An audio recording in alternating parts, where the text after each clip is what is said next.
This is the Still Human podcast, where in this increasingly dehumanized world, we're fighting to find ways to say, we're still human.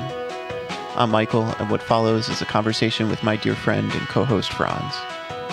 In this episode, we use the book The Immortality Key as a jumping-off point to explore the history of psychedelic drugs, religion, and systems of control.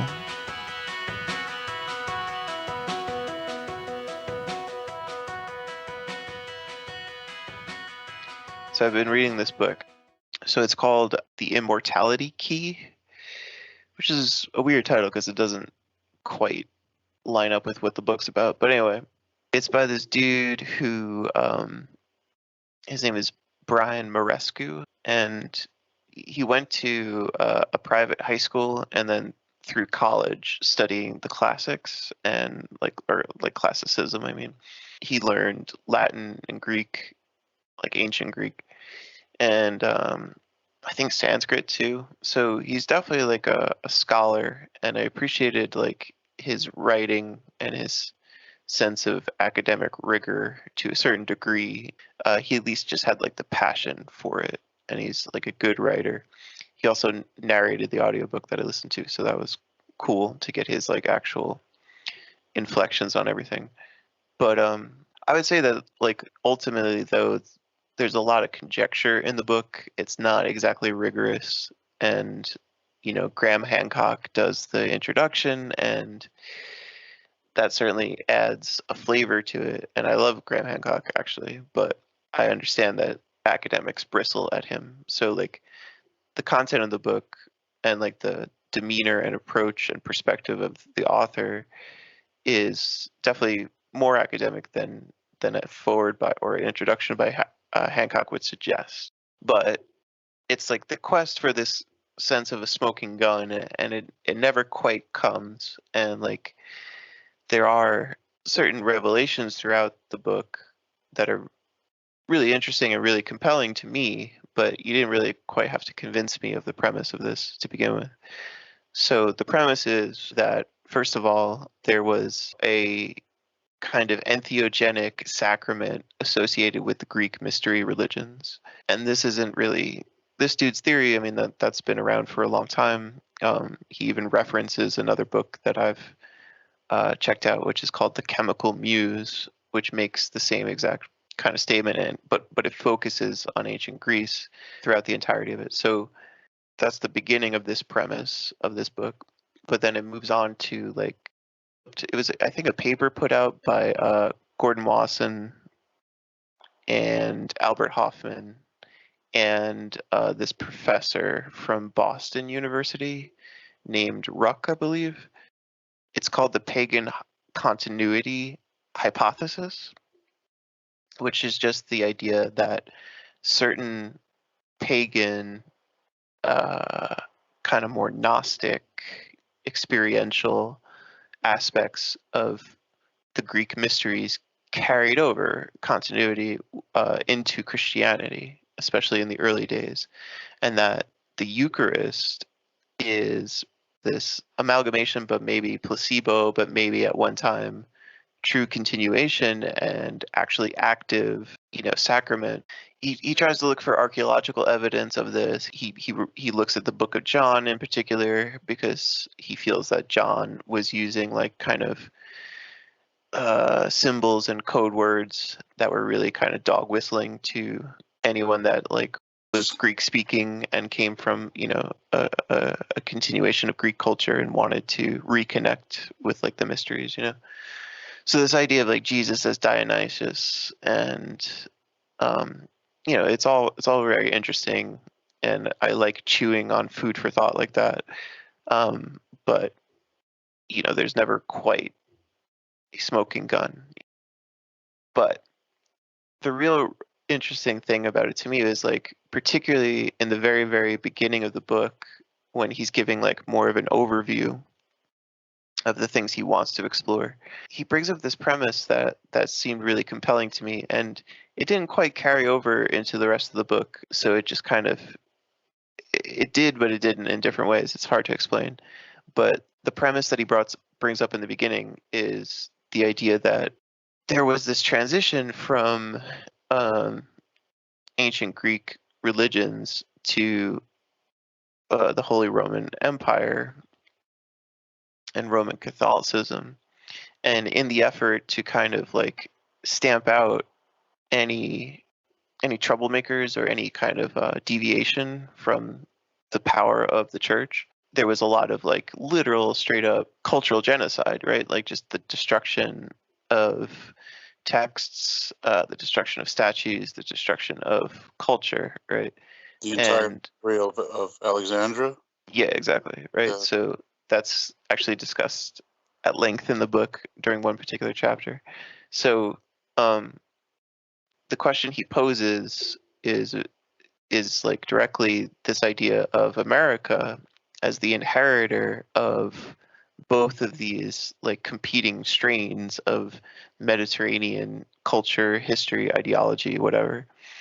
So on one hand, we have like the idea of strict logic and philosophy, but then the other hand, we have this weird kind of expression of Christianity, you know? And so that to me, it kind of like brings up this premise of like kind of like the nature of co-opting by the powers of Western society, right? So like the way that the Roman Catholic Church kind of like decided to obliterate Greek culture, but then also in certain ways adopt it and kind of like consume it and make it part of itself, but in this like really empty way. And then I was like thinking about how America continues to use that strategy in a lot of different situations. But then it also kind of makes me wonder, you know, like it's so hard to pin down like what Christianity is. And obviously like the difference between like kind of dogmatic sects and more Gnostic or experiential sects is always going to be like a huge divide ultimately. But you know, it does bring up this idea of what entheogens are, and how important they are to society. And I mean, this is part of the book too. And so, like this bastardized kind of continuation of this ritual, kind of placeboified. Is that a word? I don't know. Um, just kind of neutered, right? But yeah, I don't know. It brings up all kinds of different intersections of ideas to think about. I can't remember his name, but the preeminent expert on the Dead Sea Scrolls always maintained that the Old Testament in particular, and I guess including the New Testament as well, they were all talking about an entheogenic experience, right? So when they found mana and they would consume of it, what they were actually consuming was something, I guess, akin to like a psilocybin, a mushroom that would grow on cow dung, right? When they went into their tents, and when they would go to the ark, or whenever they would draw from any of that divine experience, it was a shared sort of communal, tribal, psychedelic experience. But yeah, I've heard about that plenty of times, for sure. Right. Yeah, there's a whole bunch of other weird, you know, kind of fringe books about it. You know, there's like Well, but I don't think it is fringe. I think there's a lot. I think there's enough scholastic evidence to support, particularly like just the reading, like you kind of alluded to before. Like anyone who understood it, who understood the Greek or the Hebrew of the time, and sort of the dog whistles and the inside track, what the scripture meant, what it meant to enter into the tabernacle and have those sorts of experiences, and what some of the words meant, and how they were sort of like instructions for how to ensure that you reutilize the spores from your existing mushrooms so that you don't run out. You know how you refresh your mushrooms as they were, right? Yeah, I think that's actually pretty compelling. yeah, it's I'm just thinking like in terms of just the climate of ideas these days. I don't know. I don't know. I mean, just my experience with people on the internet, both people that are total strangers and people that I sort of kind of know in real life, but really only interact with on the internet. It just seems that like there's this stigma these days about conspiracy theory, and I wonder how far it stretches in terms of as a limitation, really, to me personally, because I find it very stifling, and that's what I'm expressing. Like, there's almost an anxiety when I think about the books that I've read in the past, and that I just don't see it standing up to the rigors of the way people are thinking currently. But that's kind of beside the point, because I mean, but when I was talking about the Dead Sea Scroll guy, Mhm. And I wish I could remember his name. I really do. But he was literally the guy that every other Bible scholar would have to go to because he understood, or he had the most access to those scrolls back then.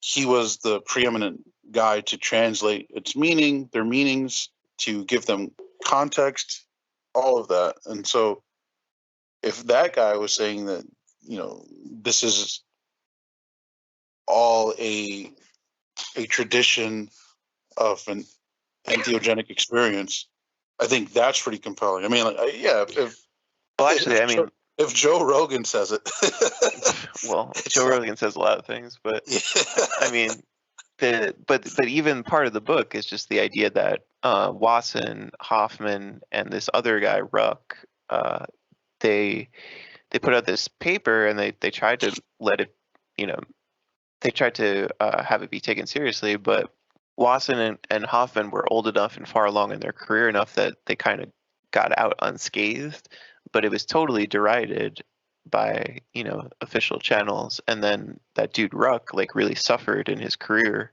for it, and he was able to like kind of keep a job at Boston University, but he was like always having trouble getting promotions or raises or tenure or whatever. And so yeah, I don't know. I mean, like, it's part of the book too. Like, he's in Greece and talking to archaeologists at certain sites and discussing like references in the Odyssey and stuff like that, and reading ancient Greek to these archaeologists. And he's saying like, do you think this sacrament called the kukion, like, do you think that could possibly be psychedelic? And they're like, yeah, sure, probably. And he kind of comments like, oh, it's so much easier to have like actual Greek people think that, because it's just natural, it's just part of what reality was, but we have such this crazy aversion to it in America. And so that's part of the interesting divide too, that like I'm saying is brought up in the beginning of the book, about us being logical but really conservative and strangely puritanical. So some of the books that I'm thinking of, like Sacred Mushrooms and The Cross, they're really only just like kind of interpreting like old art and stuff, and like finding mushroom images in it. I think the criticism I would have of that is just like, I don't know like the straight up botany of certain regions to actually sustain mushrooms. So that's the only hesitation I would have.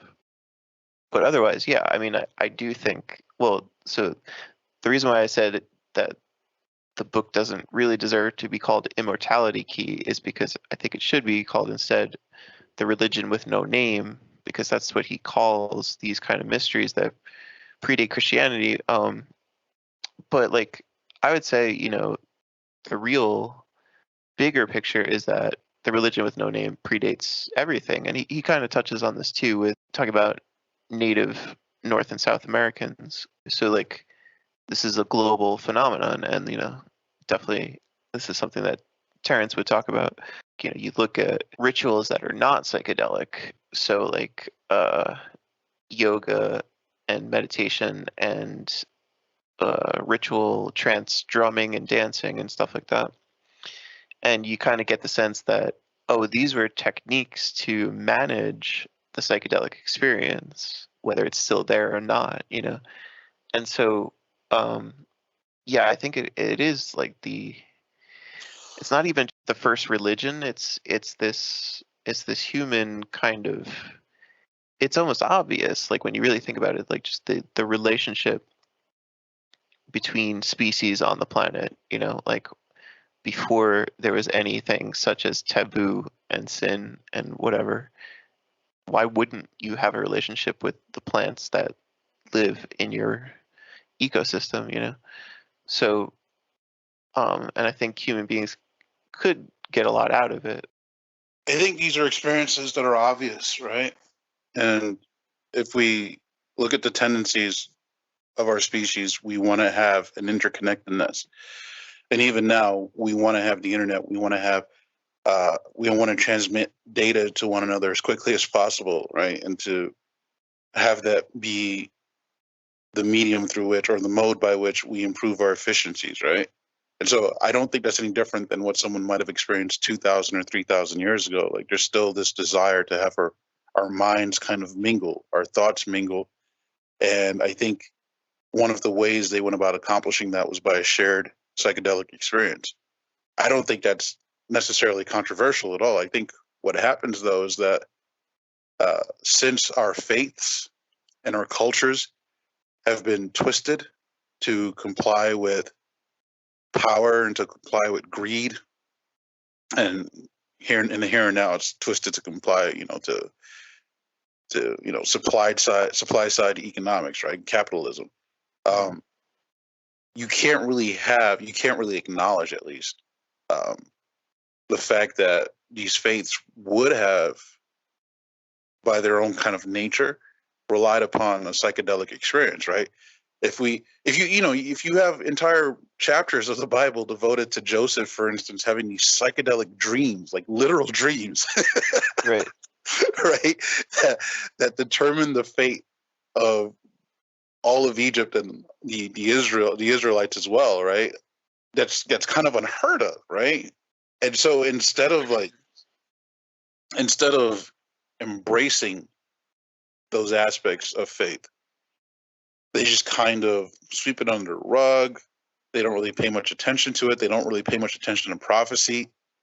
The prophecy that exists nowadays isn't really very fiery or passionate at all. It's just kind of hateful, I we're going to destroy all the people we don't like, we don't agree with, I suppose. And so you get the impression, of course, that capitalism, the society that we exist in, because it's just the way it is by its own nature, it's kind of the antithesis of a psychedelic experience, right? If we had a psychedelic shared experience, it would compel us to stray away from capitalism. It would compel us to stray away from cruelty. It would compel us to stray away from that feeling of like, well, I worked for this. Why should I allow it to benefit someone else? Right? And those are distinctly capitalist instincts. They're lizard instincts, and psychedelic experiences don't really promote lizard instincts. They promote human instincts, right?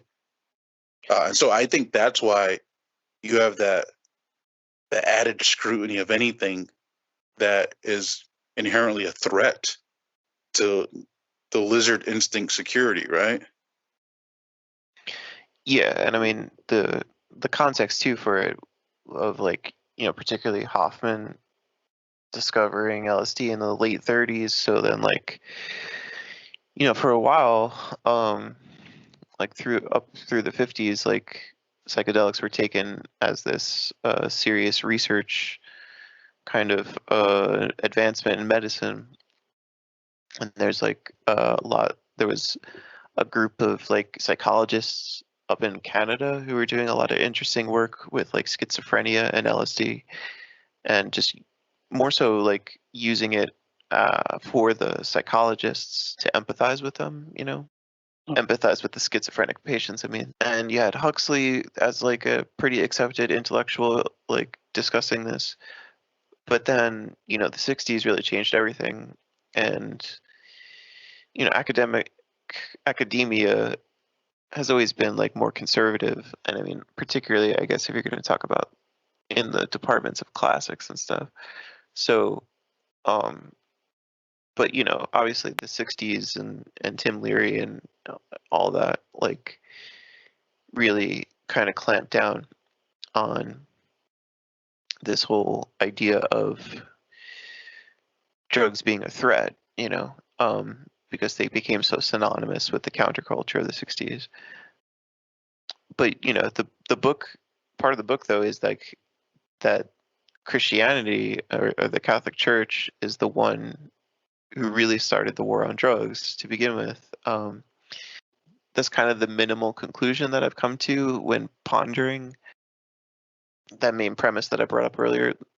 What is exactly the motivations behind the Catholic Church, and like just that idea that they shape so much of the world, and that America has become this kind of reiteration of Rome to a certain degree.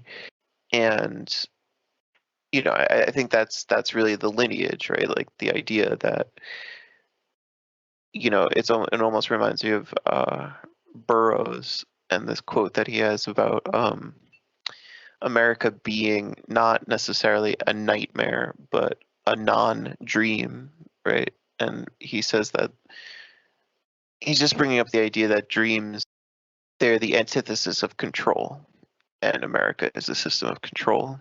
So is the Catholic Church, and it's just like, I don't know. It's just interesting to think that it didn't take very long for that kind of power structure to co-opt and corrupt this other thing, and just it's interesting to think that there's still this continuation, this lineage of this kind of force that exists to create power, right, and stamp out threats to that power.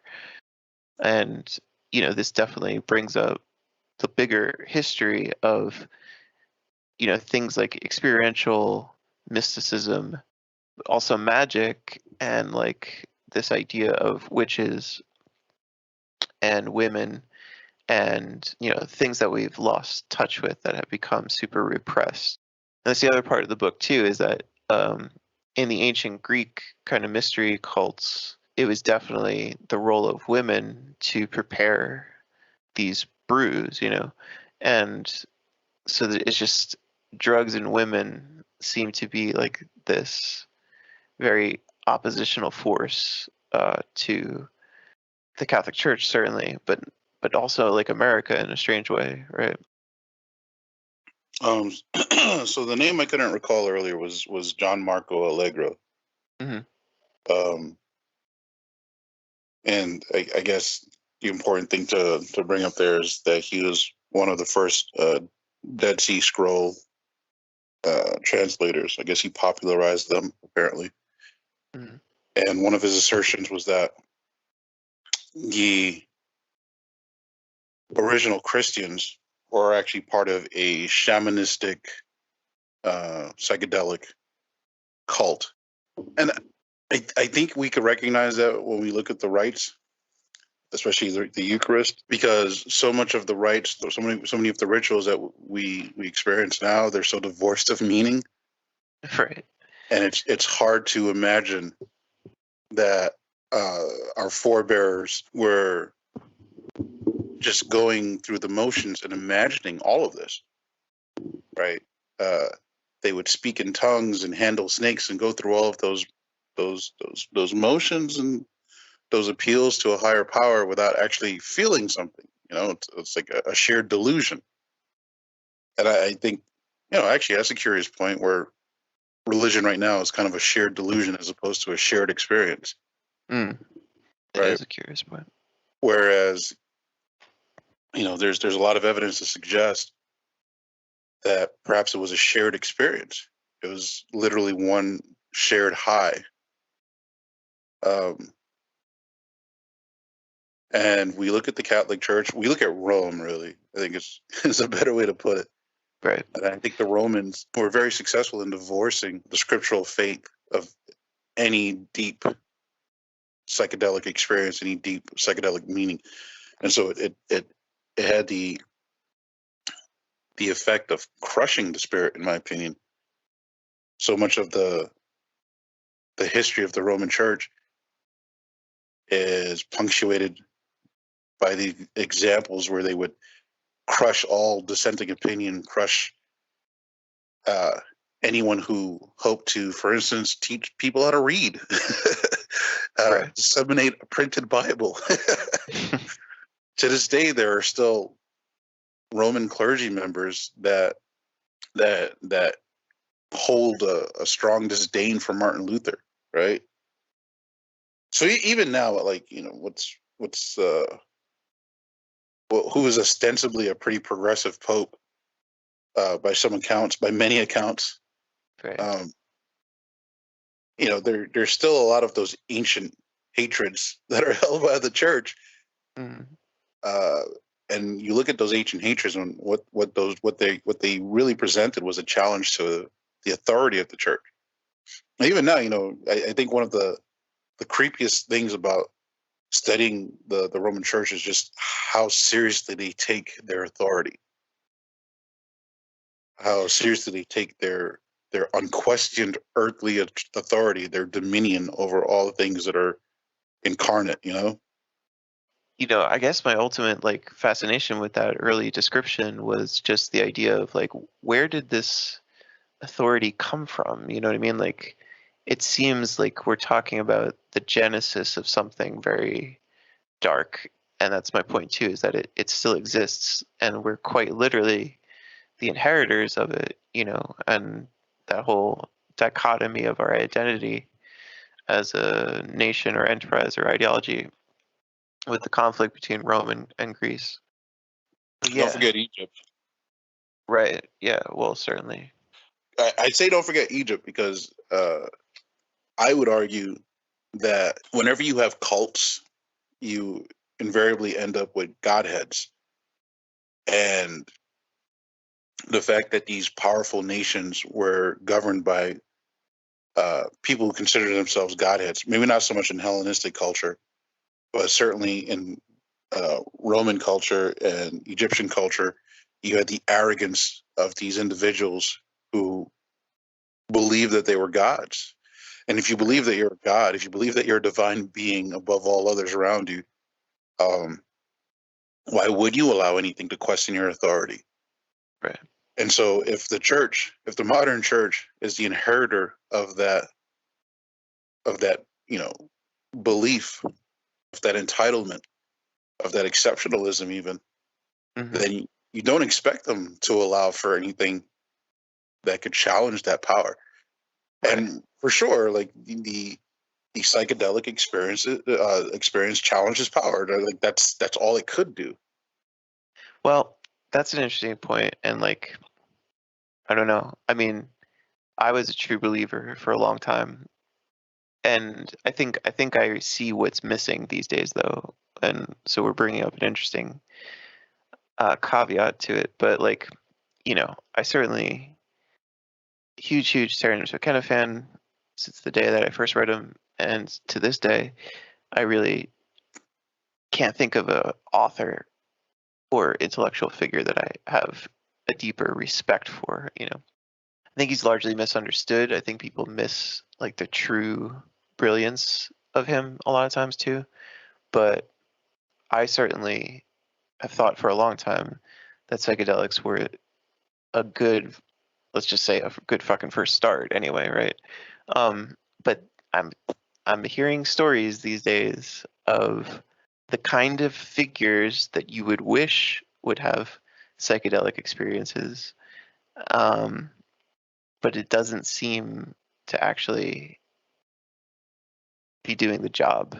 So just like these kind of like retreats and little kind of secret, particularly with ayahuasca, um, these little enclaves that are full of pretty wealthy people and they're just kind of doing the thing. I Well, don't know. actually, I want to respond to that directly. Actually, I think when you look at, in particular, when we look at like the Israelites, the Hebrews, as they were, entering the tabernacle and worshiping and having their own entheogenic experience, you kind of do begin to see how this is a powerful experience that is not only powerful because of the visions and the sights and the sounds of it all, but it's also powerful because it empowers you, right? If we imagine a figure who feels as though he can look onto the shining face of God, right? That empowers him. He's gained knowledge and experience greater than all those around him. And so I suspect that when we look at the psychedelic experience, when we look at the history of that experience, we're also looking at the history of sects of people who have greedily kept that experience to themselves. Like, I don't necessarily think that they don't want us to have a psychedelic experience because psychedelic experiences challenge them whole cloth. I think they don't want us to have a psychedelic experience because we're undeserving of it, because we're so profane that we wouldn't understand it. Somewhat like, like pearls being cast before swine. We're the swine in the psychedelic experience is the pearls of knowledge and wisdom. Right. I mean, I don't agree with that. I think the more accessible these items are, the better. I don't necessarily think that everybody should feel compelled to do it. If you don't want to do it, you shouldn't do it. Maybe it's not perfect for you, whatever. Right. But it should be allowable. Right. Especially if you want to call yourself a person of faith. Like, why wouldn't you want to have the Eucharistic experience be as mind blowing as possible? Right. Right. But this is the thing that, just real quick, this is also a big kind of through line of the book too, where it's like surviving underground cults, like particularly in southern Italy, that were like potentially carrying on in secret, and like the church's desire to bust these people up and keep it from being democratized, and so that's another thing too, like, the Greek history of democracy versus the exceptionalism of Rome, Yeah, definitely. I look at a lot of research papers sometimes, or I glance through them. I'm not studying them, of course, but I'm always fascinated by the use of psychedelics in treating patients, particularly soldiers. People Right. who have seen lives being lost around them and have probably even taken lives, right? And the trauma that must inflict on someone's spirit, right? Right. So many hundreds of thousands of years of our evolution has been devoted to being collaborative. So the notion of like going out and mindlessly taking someone's life who you never knew beforehand, right, must be pretty awful.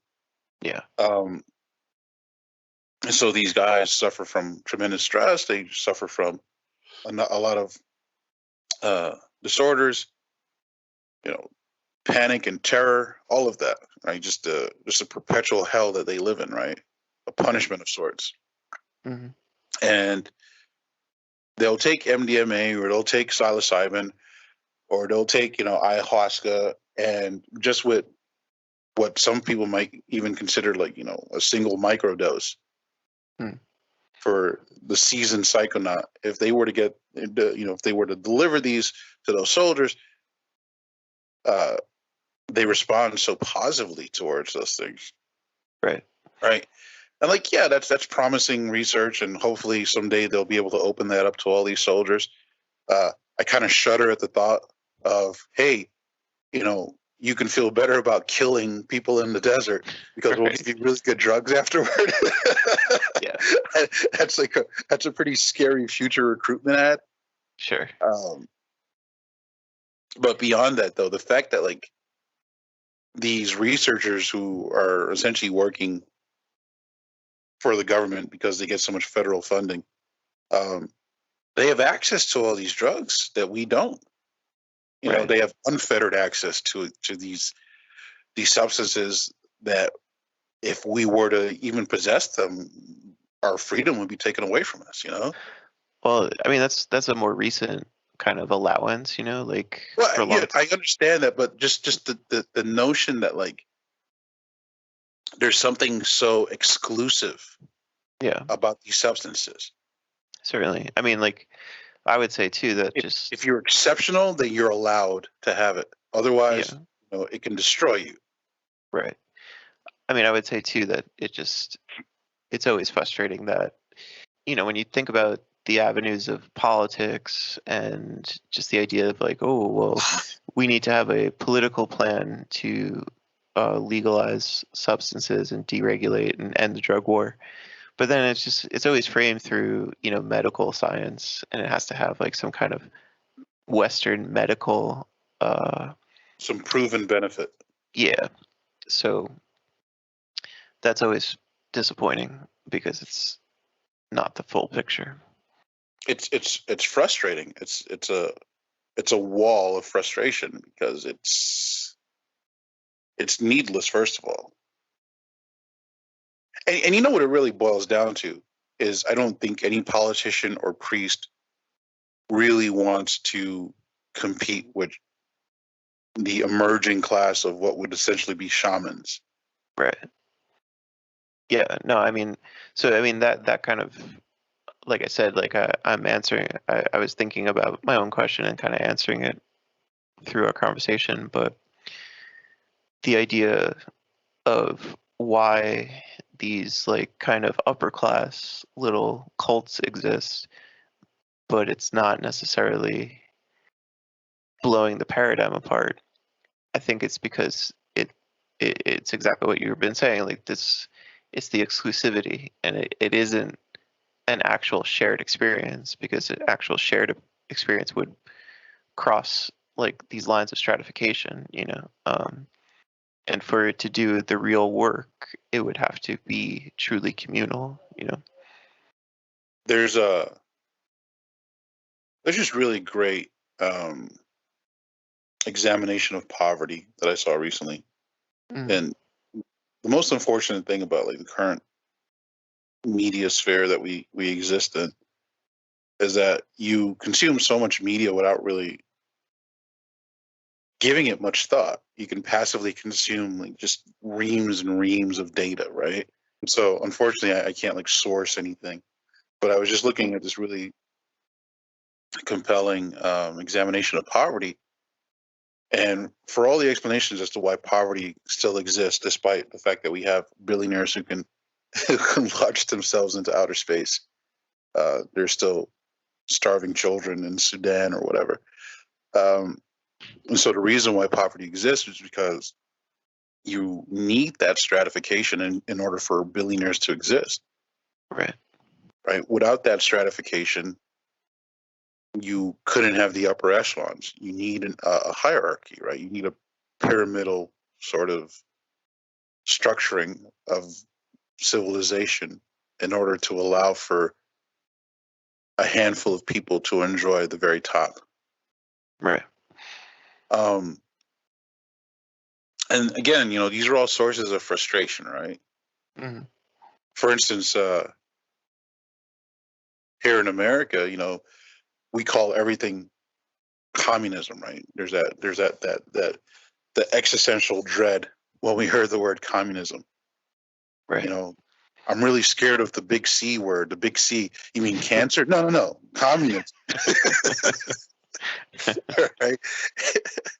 And uh, you know, even that, right? There's so many things that we'll erroneously call communism, like making sure that every child in America has food to eat at night. That's not communism. That's just socialism. That's just ensuring that we don't cruelly and magnificently just fuck the poor every day. Like, society doesn't have to do that. We have the means that we don't need to fuck the poor. It's not even socialism. It's just nice.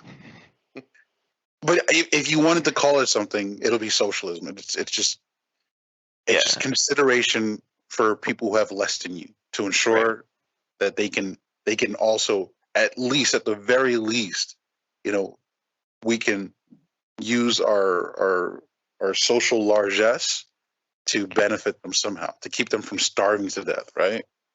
Well, it's one of the crazier pathologies of America, this idea that we're supposed to recognize and sanctify this collective identity, this recognition that we're all Americans. We best recognize, We all like the stripes. We all like apple pie. yeah, baseball. We all love pickup trucks. Yeah, but at the same time, we're just monstrous to each other, and particularly when it comes to the needless suffering that could be alleviated by more humane structures. But here's the thing: when you alleviate the suffering of the least of us, what you're actually doing, apparently, and this was the examination of poverty. When you help the very poor, when you assist them in any way, you're essentially lifting them out of the suffering of poverty. And poverty needs to be inflicted. It needs to be a prison. It needs to be painful. If poverty is not painful, then what's the point of being a billionaire? Right. Why would anyone want to become rich if they can't be hastened on, or they can't be spurred on to be the very best by being terrified by the conditions suffered by the very worst? Right. Right. The homeless guy in the street, you, me, my family, my neighbors, our neighbors, we exist primarily to egg the best people in society, the best and the brightest, to produce more, to make more, and to earn more. Right. And when you look at poverty as like a structural, deliberate, intentional sort of thing, like, yeah, that's I think we probably do live in hell. Yeah. We probably are governed by demons, right? Right. And the only way that we can escape that demonic spell is to cast our own spells. Right. And so this is where faith becomes so important. This is where faith becomes a form of liberation, even, right? It becomes an act of defiance. If your faith can help you to escape that spell, that demonic spell of just greed and exploitation and intentional suffering, right? Then faith becomes powerful. Then you get to understand why our forefathers or forebears, why they were so entranced by faith, why faith would deliver them. Like, now it's very hard for me to convince a child about the salvation of Jesus Christ's blood, because now it's entirely notional. And the only power it has is the power that the individual themselves can infuse into it. Like, you just have to, it's almost like if I close my eyes and I wish really, really hard, it'll make it come true, as opposed to literally having a psychedelic experience through an entheogenic Eucharist that breaks you out of the shackles of that spell of greed and exploitation. And then all of a sudden you're freed. Your eyes are cleared of the cobwebs of greed and this, this sin of inflicting pain unto others. You're no longer a reptile. And yeah, that must feel great. That must be so fucking awesome to just like be in a tabernacle, be in a tent, be in a church surrounded by over 100 people who all share that experience, realizing that, yeah, we don't have to be slaves to this. We don't have to hurt each other. Right? How orgiastic that is. Without even whipping your dick out, that's still an orgy because you're all liberated, right? Right. And yeah, that's a tremendous threat, I would imagine. Can only imagine too, because like I've never experienced it. I've yet to experience that. I'd love to go to church one day and have the priest walk out and say, I've been a fool all these years. I've been giving you wafers and grapes. A buddy of mine gave us some shrews, some dried up shrews. We're all going to take it. We're going to sit back we're gonna turn on the overhead fan, and we're gonna sit here until it hits. So the Holy Spirit gets here. We're gonna start. We're gonna ride. We're gonna laugh. We're gonna sing. We're all gonna do it together. I'm gonna lock the doors. Yeah. Amen. I'll put a bucket out if you want to piss or shit. But seriously, that would be so much more powerful and so much more significant than eating a wafer and pretending that it's the literal body of Christ. But if you're really having an entheogenic experience, you don't have to pretend. Then it really does become the body of Christ because it delivers you. Yeah. Yeah, I mean, it's starting to make me think about like the nature of control, and like certainly the trajectory of American culture has been to like drastically reduce the amount of experience that people have, and like particularly as we enter these virtual worlds, it's becoming worse and worse. So I'm beginning to think that the nature of control robs us of real experiences while brainwashing us into very, very earnestly and very like doggedly pretending that all this dry, wordless, consumable shit actually does fill us with experience. Right? You don't have the experience of a psychedelic rush with your neighbors and your friends, but wouldn't you like to drive the new Trans Am? Don't you want to see what it's like to be on these crazy new tires from the wheels that grip to the wheels that slip, buddy? Matthew McConaughey, he's spiritually enlightened, and he likes that one car in that one commercial. So same thing, really. All right, and so they give us things to consume, things that lose value, things that we slave away for, and we pretend to love these things. Like, I don't know what it's like to drive a Bentley, for instance. I can't imagine that it's that much different than driving anything else. I mean, you're sitting and you're moving, right? Yeah.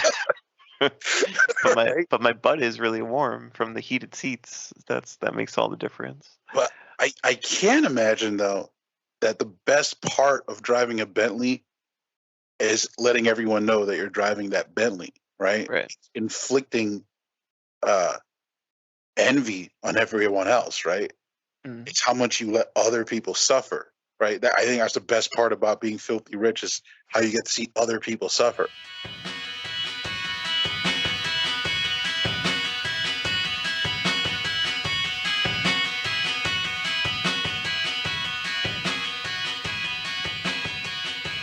This is the Still Human podcast. Thanks for listening, and stay tuned for the next episode, where we'll further this conversation with a deep, spoiler-heavy dive into the film Belladonna of Sadness. We continue to explore oppositions to control through drugs, the occult, and the exaltation of feminine power.